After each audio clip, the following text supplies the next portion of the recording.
બધાના પેટમાં ફાળ પડે છે.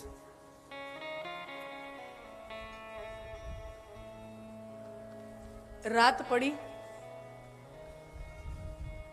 અને આ બધું ગામમાં થાય. માં જોઈને આવે છે. નક્કી કનૈયાએ બધાને હેરાન કરી હશે. ગોપીઓ મારી હારે નથી બોલતી. ગોપીઓ મારાથી અબોલા લઈને બેઠી છે. કનૈયાને ઠપકો આપું, શું કરીને આવ્યો છે? અને આમ જુએ કક્ષમાં ભગવાન પડખું ઓલી બાજુ, મોઢું ઓલી બાજુ કરીને સૂતા છે, દિવાલની બાજુ. અને પીઠ આમ જોઈએ તો દરવાજાની બાજુ આવે. માએ જગાડવાનું કોશિશ કરી, કનૈયા ઉઠ ઉઠ. ભગવાન જવાબ નથી દેતા. ઉઠ ઉઠ. માને ચિંતા થાય, નક્કી આ કાંક બહુ ખોટું કરીને આવ્યો છે. કનૈયો બહુ મોટા તોફાન કરીને આવ્યો છે. ઓલી બાજુ ગોપીઓ મારી હારે નથી બોલતી, અહીંયા કનૈયો મારી હારે નથી બોલતો. ઉઠવા દે કનૈયાને, સવારે બરાબર એની ખબર લઈશ, કાન ખેંચીશ. બરાબર પેલા ખાંડણીએ બાંધ્યો તો વળી પાછો ખાંડણીએ બાંધીશ, ખબર લઈશ. રાત પડી, સવાર થઈ અને માં પોતાના નિત્ય કામમાં લાગી ગઈ. સાવરણીથી આંગણું વાળતી હોય અને ત્યાં કનૈયો ચૂપચાપ આવી અને માની બાજુમાં આવીને ઊભો રહે છે અને કહે છે, માં મારે એક વાત કેવી છે. અત્યારે ને હેરાન કરમાં, મને કામ કરવા દે, પછી મારે તારી ખબર લેવાની જ છે. અત્યારે બેસી જા, અત્યારે મને મારું કામ કરી લેવા દે.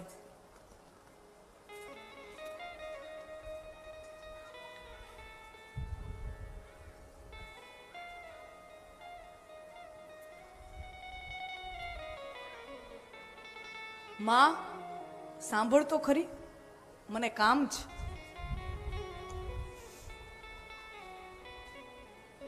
અત્યારે નહીં, ચૂપચાપ બેસ. માં ત્રીજી વાર નહીં કહું,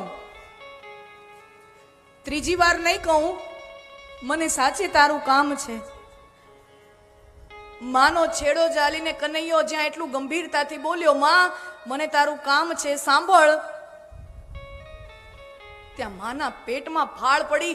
કનૈયો આટલો ગંભીર? કૃષ્ણ ક્યારેય ગંભીર હોય જ નહીં. કૃષ્ણને ને ગંભીરતાને ક્યારેય કોઈ લેવા દેવા હતા જ નહીં સાહેબ. ગોકુળની અંદર કૃષ્ણને અને ગંભીરતાને કોઈ લેવા દેવા હતા જ નહીં. કૃષ્ણને ને આંસુને ક્યારેય કોઈ લેવા દેવા હતા જ નહીં. આ કૃષ્ણ રોવે છે, ગળામાં ડૂમો બાજી જાય અને ગળું રૂંધાવા માંડે. આપણે પ્રયત્ન કરીએ કે નથી રોવું, એવા સમયે ગળામાં ડૂમો બાજી જાય, ગળું રૂંધાઈ જાય. ભગવાન બહુ કોશિશ કરે કે ના, નથી રોવું. માં સમજી જ ગઈ કે ગંભીર વાત છે. સાવરણીનો ઘા કરી કનૈયાને પોતાના ખોળામાં લઈ પોતાના હૃદયે ચાંપી અને બચિયું ભરવા માંડી છે યશોદામાં. બોલ ને કનૈયા, શું થયું? માં મારે હવે જવાનું છે. યશોદામાં ઉપર શું ભાવ વીત્યો હશે એનું વર્ણન કરવાના શબ્દો મારી પાસે નથી. માં મારે જવાનું છે. જઈશ અને કદાચ આવું તો આવું, ન આવું તો ન આવું, પણ હું કાલે અક્રૂરજી ભેગો જઈશ. માં દેવકીને છોડાવવાની છે. માં દેવકીને પિતાજીને છોડાવવાના છે. કંસનો ઉદ્ધાર કરવાનો છે. યશોદામાં કે દીકરા, તે માનું નામ લઈને મને લાચાર કરી નાખી, દેવકીનું નામ લઈને મને તે લાચાર કરી નાખી. હવે આમાં હું બોલું તો બોલું શું? કારણ કે એક માનું હૃદય બીજા માના હૃદય અને એની વેદનાને બહુ સમજે છે. જા બાપ જા, જા, તારે જવાનું છે. માં દેવકીને છોડાવ, પિતાજીને છોડાવ, કંસનો ઉદ્ધાર કર, આખી મથુરા નગરીને ત્રાસમાંથી મુક્ત કરાવ. જા, તને નહીં રોકું. અને એવે સમયે ભગવાન માં યશોદાના આંસુ છે અને યશોદા ભગવાનના આંસુ છે. આમાં કોણ કોને છાનું રાખે, કોણ કોને ચૂપ કરાવે? આ પ્રેમ છે. આ પ્રેમ છે. અને એ આંગણું કેટલું પવિત્ર હશે કે 14 બ્રહ્માંડના અધિનાયક એ આંગણામાં આસુડા સારતો હોય. અહીં આંગણામાં આસુડા સારતો હોય. ઈ ગોકુળના એ આંગણાની શું મહિમા છે.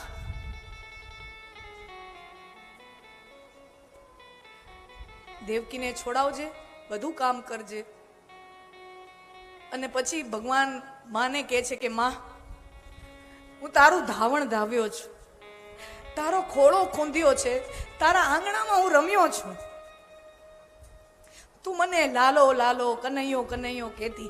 મેં તને સંકેતો આપવાની કોશિશ કરી, મેં તને સંકેતો આપ્યા છે. તું જેને લાલો લાલો કહે છે, મેં મોઢું ખોલ્યું કે કનૈયા મોઢું ખોલ, માખણ ખાધું છે કે નહીં. મેં મોઢું ખોલીને સંકેત આપવાની કોશિશ કરી કે તું જેને દીકરો કહેશી તો આખા જગતનો બાપ છે. મોઢું ખોલી અને તને વિશ્વ આખી સૃષ્ટિનું દર્શન મેં તને મારા મુખની અંદર કરાવ્યું. મેં ત્યારે જ સંકેત આપી દીધો હતો. માં, આજે દીકરા તરીકે નહીં, આખા વિશ્વના બાપ તરીકે હું તને કહું છું. તારું ધાવણ ધાવ્યો છું, તારા ખોળે રમ્યો છું, તારું માખણ ખાધું છે. આ 14 બ્રહ્માંડોને લઈ અને તારા ચરણોમાં હું સમર્પિત કરી દઉં ને તોય હું તારા ઋણમાંથી મુક્ત નહીં થઈ શકું. તારા ઋણમાંથી હું આ જગતનો ભલે બાપ કહેવાતો હોઉં, પણ તારા ઋણમાંથી હું મુક્ત નહીં થઈ શકું. માં, હું તને શું આપું?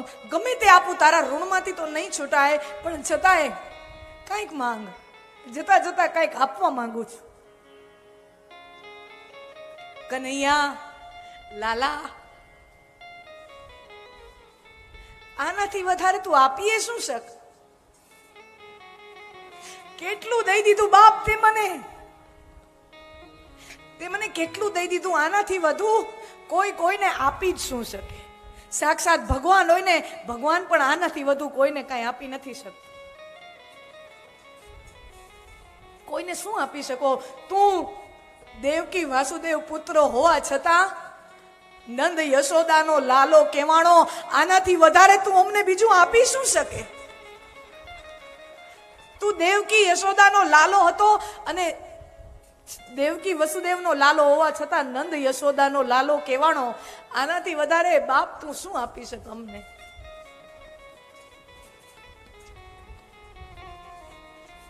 ધીમે ધીમે ધીમે માં એ આઘાત જીરવી જાય.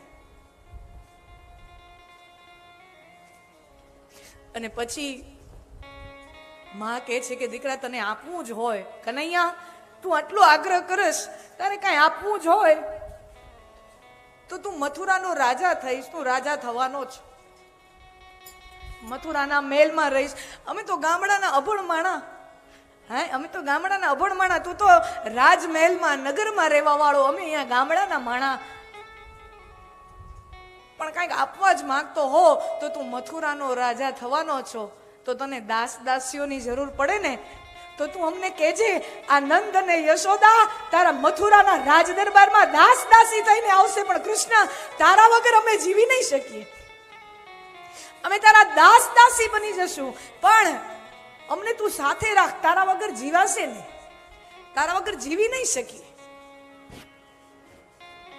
માં, મથુરામાં ક્યાં મારે રહેવાનું છે? મથુરામાં થોડીક વાર માટે છું. મારું નિર્માણ તો મોટા કામ માટે થયું છે. માં, અત્યારે તને હું ન સમજાવી શકું, અત્યારે હું ન કહી શકું. મને જવા દે. રજા લઈ કૃષ્ણ જાય છે.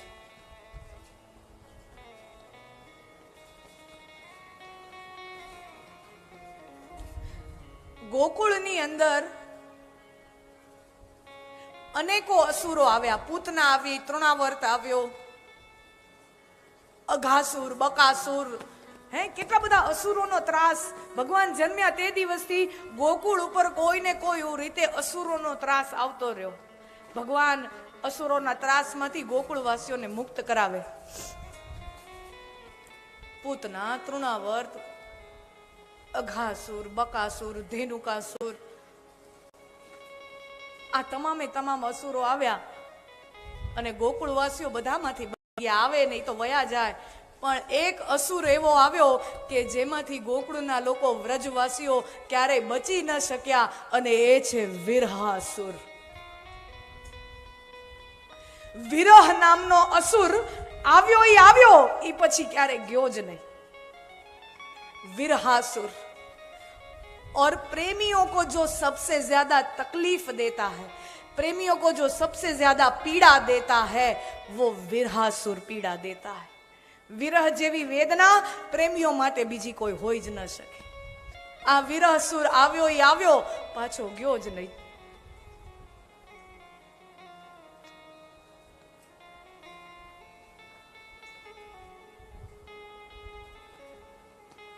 અને પછી ખૂબ સુંદર ભાવ છે. ઉદ્ધવજી આવે છે, મથુરા ભગવાન જાય છે અને કંસનો ઉદ્ધાર કરે છે, અને જુએ છે કે કૃષ્ણ ગોકુળવાસીઓને બહુ યાદ કરે છે. અને ઉદ્ધવજી સૌ આવે છે, બધાને ખબર છે કે જ્ઞાનનો મહિમા લઈને આવ્યા હતા, જ્ઞાનની પોથીઓ, જ્ઞાનના ગ્રંથો લઈને આવ્યા હતા, કે આ ગોકુળવાસીઓ પ્રેમ પ્રેમ પ્રેમ શું રૂવે છે.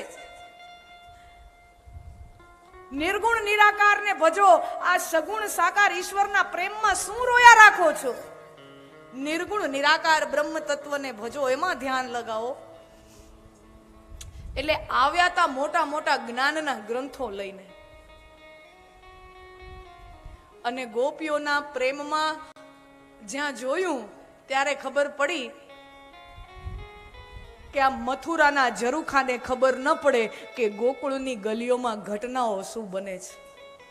એ મથુરાના રાજમહેલના ઝરૂખાને ખબર ન પડે કે મથુરાની ગોકુળની ગલીઓમાં શું ઘટનાઓ બની છે, શું પ્રેમની લીલાઓ થઈ છે, શું પ્રેમ કૃષ્ણ અહીંયાથી પામ્યા છે, અને શું પ્રેમ કૃષ્ણએ અહીંયા લોકોને આપ્યો છે.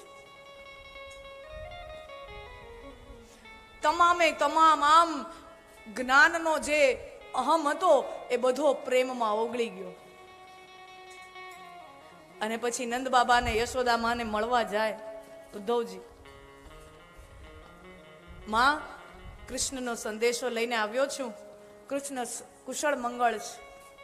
માં રાજી થઈ, નંદ બાબા બહુ રાજી થયા. દીકરો બરાબર હોય, દીકરો સુખેથી હોય, આનંદ મંગલમાં હોય, એનાથી વધારે હવે અમને જોઈએ શું. અને ખરેખર સાચે તો કૃષ્ણ ગયા ને પછી થોડાક સમય તો ગામમાં કોઈએ કૃષ્ણનું નામ લેવાનું બંધ કરી દીધું. થોડાક વર્ષો ગોકુળ ગામમાં, વ્રજમાં કોઈ કૃષ્ણ નામ ઉચ્ચારે નહીં મોઢેથી, કોઈ કૃષ્ણ નામ લે નહીં. ઉદ્ધવજીને થયું આ કૃષ્ણ નામ નથી લેતા, કૃષ્ણ પ્રેમમાં પાગલ છે પણ કૃષ્ણનું નામ લેતા નથી.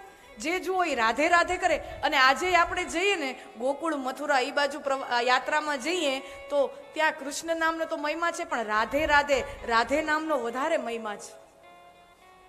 રાધે નામનો વધારે મહિમા છે. બાજે ને તોય પેલા એકબીજાને રાધે રાધે કે પછી ઝઘડો શરૂ કરે, એવો મહિમા છે રાધા નામનો. તો કૃષ્ણ વૃંદાવન છોડીને જાય છે ત્યારે લોકો રાધા કૃષ્ણ નામ લેવાનું બંધ કરી દે છે. ઉદ્ધવજી પૂછે, કૃષ્ણ પ્રેમ આવડો અને કૃષ્ણ નામ ન લઈ? ગોપીઓ જવાબ આપે, ઉદ્ધવજી આ તમને ન સમજાય, પ્રેમની વાતો છે. ये प्रेम की बात है उद्धव, આ તમને ન સમજાય. અમે આટલા આર્તતાથી કૃષ્ણને યાદ કરીએ, કૃષ્ણ કૃષ્ણ નામનું રટણ કરીએ, નામને જપીએ, અને ઓલી બાજુ મથુરાના મહેલમાં અમારો નાથ, અમારો કાળિયો ઠાકર બેઠો હોય, અને અમારો ભાવ, અમારો આર્ત સ્વર ત્યાં સુધી પહોંચી જાય, અને એને પીડા થાય કે આ ગોકુળના લોકો, વૃંદાવનના લોકો મારા વિરહમાં ઝૂરી રહ્યા છે, મારા વિરહમાં પાગલ થઈ રહ્યા છે, મને આટલું આર્તતાથી પુકારે છે, અને હું કેવો નગુણો કહેવાઉં કે હું એ લોકો પાસે જઈ નથી શકતો. ભગવાનને પોતાના ઉપર એમ થાય કે હું કેવો કહેવાઉં કે હું એની કને જઈ નથી શકતો, એની પાસે જઈ નથી શકતો. અમારા ભગવાનને પીડા ન થાય ને એટલે અમે આર્તતાથી કૃષ્ણ નામ પોકારવાનું બંધ કરી દીધું, કૃષ્ણ નામ લેવાનું બંધ કરી દીધું. तेरा नाम लेना ही हमने छोड़ दिया, तुझे बदनाम ना होने देंगे, तुझे बदनाम ना होने देंगे, तेरा नाम लेना ही हमने छोड़ दिया. આ પ્રેમ છે, આ પ્રેમ છે.